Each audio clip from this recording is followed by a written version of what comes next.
मोहतरमा बेनज़ीर भुट्टो किस शख्स से शादी करना चाहती थी। मोहतरमा जब वजीर आजम बनी तो आधी रात को दरिया रावी के पुल को नंगे पैर क्यों पार किया था। इनके भाई मुर्तजा भुट्टो आसिफ अली जरदारी की तस्वीर कौन सी घटिया जगह पर लगाते थे और मोहतरमा का पाकिस्तान के साबिक वजीर आजम इमरान खान के साथ क्या ताल्लुक रहा और वो खान साहब को द लायन ऑफ लाहौर यानी शेर लाहौर क्यों कहती थी। दोस्तों, मोहतरमा बेनज़ीर भुट्टो की जिंदगी स्ट्रगल और कन्वर्सेशन से भरपूर रही। वो अपने वालिद और पाकिस्तान के साबिक वजीर आजम जुल्फ़िकार अली भुट्टो और ईरानी वालदा नुसरत भुट्टो की पहली औलाद थी। आज की इस वीडियो में हम आपको बेनज़ीर भुट्टो के मुतालिक 10 ऐसे हैरान कुन हकाइक बताने जा रहे हैं जो आज से पहले आपने नहीं सुने होंगे। अगर आप हमारे चैनल पर नए आए हैं तो हमारे चैनल को सब्सक्राइब करें, बेल आइकन को दबा दें ताकि नई वीडियोस आप तक पहुंचती रहें और कमेंट बॉक्स में अपने होने का सबूत जरूर दें। आज की इस वीडियो में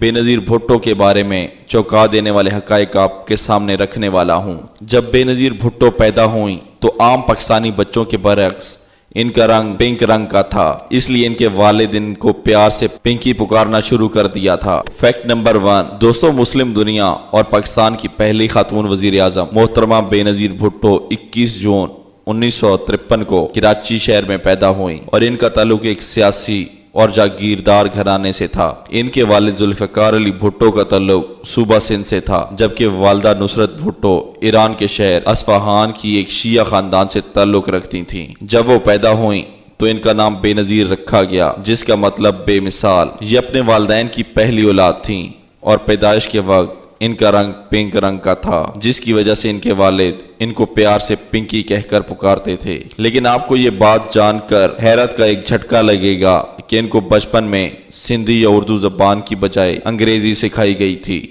और उम्र भर इनको उर्दू बोलने में काफ़ी मुश्किल पेश आती रही। इसके अलावा बहुत ही कम लोग ये बात भी जानते हैं कि बेनज़ीर भुट्टो के दादा अंग्रेज़ों के दौर में भारत के जूनागढ़ रियासत के वजीर आजम भी रह चुके हैं, लिहाजा सियासत इनके खून में शामिल थी और इनके वालिद जुल्फ़िकार अली भुट्टो भी इनको अहम सरकारी दौरों पर अपने साथ लेकर जाते थे और अहम शख्सियात से मुलाकात भी करवाते थे। फैक्ट नंबर 2, दोस्तों, बेनज़ीर भुट्टो ने अपनी इब्तिदाई तालीम कराची के एक स्कूल से हासिल की, लेकिन फिर इनको Jesus and Mary government boarding school Murree भेज दिया गया और वहाँ पे इन्होंने बहुत ही हाई ग्रेड के साथ बरतानिया के लेवल एग्जाम्स पास किया और जब वो सिर्फ 16 साल की थी तो इनके वालिद ने इन्हें मजीद तालीम के लिए अमेरिका रवाना कर दिया, जहां पर इन्होंने red Cliff college of Harvard university में दाखिला लिया और 4 साल यहां पर पढ़ाई की। 1973 में इन्होंने अमेरिका के बाद बरतानिया का रुख किया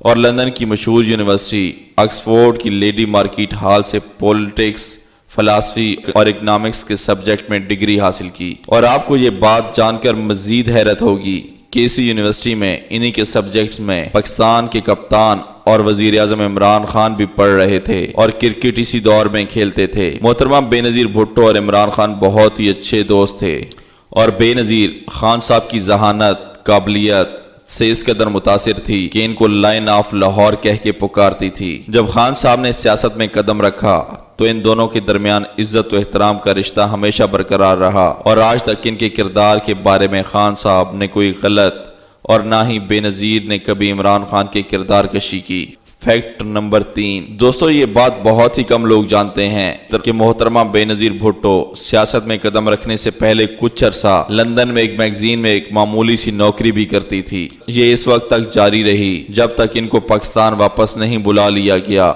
इसके अलावा इनको पहली बार इंटरनेशनल लेवल पर इस वक्त शोहरत मिली जब वो अपने वालिद के साथ सन 1972 में भारत गईं और भारत के वजीर आजम इंदिरा गांधी से इनकी मुलाकात हुई। इस मुलाकात को इंटरनेशनल और भारतीय मीडिया ने बहुत हाईलाइट किया। दोस्तों, आपने अक्सर नवाज शरीफ की बेटी मरियम नवाज को अपने हाथ में लस्सी का गिलास पकड़कर घूमते हुए देखा होगा और नून लीग के लोग ये कहते हैं कि मरियम नवाज इसमें पानी पीती हैं क्योंकि किसी बाबे ने इनको ऐसा करने का कहा है। इसी तरह ये बात भी मशहूर हो चुकी है کہ عمران خان صاحب جنازوں میں شرکت نہیں کرتے، یہاں تک کہ اپنے کسی عزیز اور کسی دوست کے جنازے میں بھی ان کو نہیں دیکھا گیا۔ یہ سبھی باتیں تہمت پرستی میں شمار ہوتی ہیں اور اس کا شکار محترمہ بے نظیر بھٹو بھی رہیں۔ سینئر صحافی ہارون رشید نے اپنے ایک پروگرام میں اس بات کا انکشاف کیا کہ کسی بابے کے کہنے پہ محترمہ بے نظیر بھٹو نے ننگے پاؤں آدھی رات کو راوی دریا کے اوپر موجود پل کو پار کیا تھا۔ اسی طرح مسلم دنیا کی پہلی منتخب وزیر اعظم خاتون مانسیرا شہر کے ایک بابے کے پاس جاتی تھی اور اس سے چھڑیاں بھی کھاتی تھی تاکہ ان کی مشکلات دور ہوں۔ اس بابے کے پاس اور بہت سے مشہور لوگ اور سیاستدان بھی جاتے تھے۔ ویسے تو بے نظیر بھٹو کے بارے میں یہ کہا جاتا تھا کہ وہ سیکولر ہیں اور ان پر علماء کرام الزامات بھی لگاتے رہے ہیں، لیکن بظاہر یہ ایک روشن خیال خاتون کا سیاست میں آنے کے بعد تہمت پرستی میں پڑ جانا بہت ہی حیران کن اور ناقابل یقین بات تھی۔ فیکٹ نمبر 5 دوستو، بے نظیر بھٹو جب 1977 میں پاکستان واپس آئیں تو کچھ مہینوں بعد ان کے والد ذوالفقار علی بھٹو کا تختہ اس وقت کے آرمی چیف جنرل ضیاء الحق نے الٹ دیا اور 2 سال بعد ان کو قتل کے ایک مقدمے میں پھانسی لگا دی گئی۔ اس صورتحال میں بے نظیر بھٹو اور ان کی والدہ نصرت بھٹو کو مختلف جیلوں میں رکھا گیا اور ان کی رہائی کے بعد کئی مہینوں تک ہاؤس اریسٹ بھی رکھا گیا۔ 1984 میں سیلف امپوز ایکسائل میں لندن چلی گئی اور اپنے فلیٹ سے ہی اپنے جماعت پیپلز پارٹی کو سنبھالنے لگی۔ اسی دوران نواز شریف جو خود بھی اس وقت عدالت سے رہا ہو کر لندن بھاگے ہوئے ہیں، اسی دور میں محترمہ بے نظیر بھٹو کی کردار کشی کرنے لگے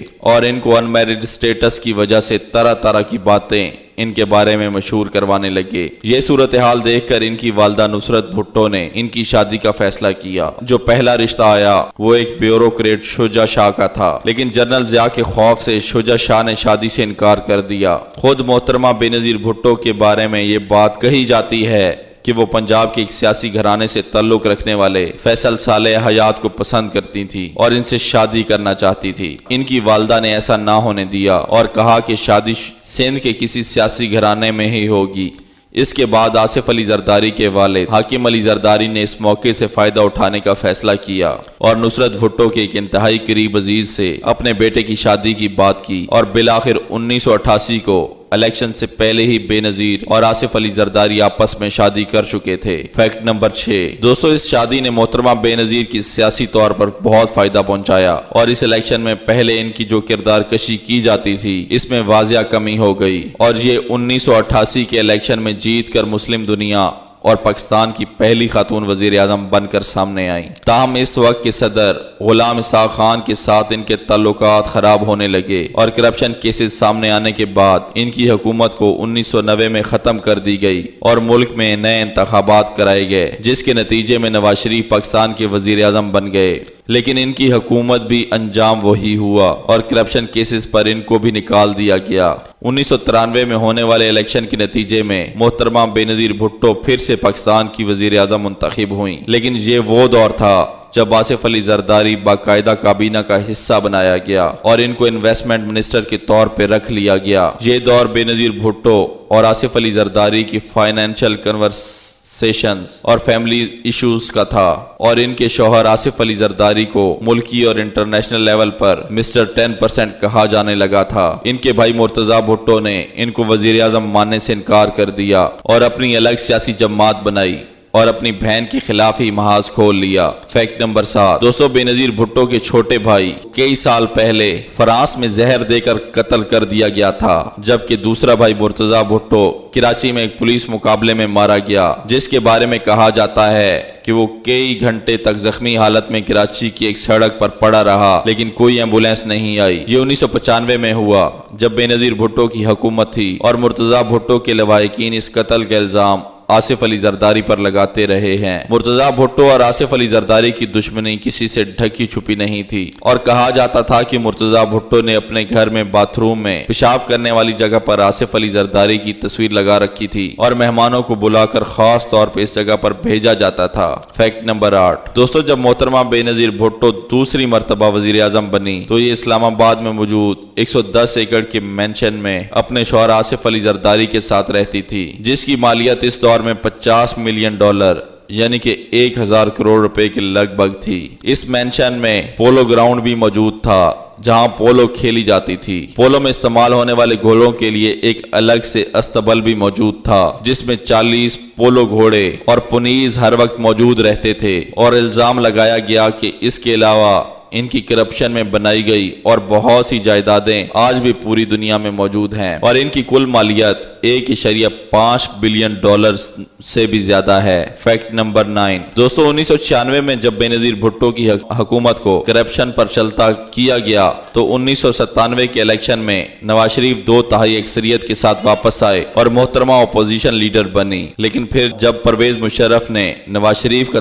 तख्ता उल्टाया और मुल्क में मार्शल लॉ लगाया तो इन्होंने इसकी हिमायत की थी। सबके लिए हैरान कुन थी, लेकिन फिर करप्शन केसेस की वजह से वो खुद भी दुबई चली गईं। 2007 में एक डील के नतीजे में बेनजीर भुट्टो और नवाज शरीफ पाकिस्तान वापस आए और 2008 में होने वाले इलेक्शन की तैयारियां करने लगे। दोस्तों 2008 के इलेक्शन से पहले ही बेनजीर भुट्टो को रावलपिंडी में एक जलसे में कत्ल कर दिया गया। उसके बाद पीपल्स पार्टी की हुकूमत 2008 से 2013 तक बन गई, लेकिन अभी तक ये बात सामने नहीं आ सकी कि बेनजीर भुट्टो का कत्ल किसने किया था। पीपल्स पार्टी की अपनी हुकूमत होने के बावजूद भी इस बात का अभी तक सुराग नहीं लगाया जा सका। मेरे तमाम दोस्तों से गुजारिश है कि अगर आपने वीडियो पूरी देख ही ली है तो हमारे चैनल को सब्सक्राइब भी कर लें और साथ में बने बेल आइकॉन को भी दबा दें। शुक्रिया।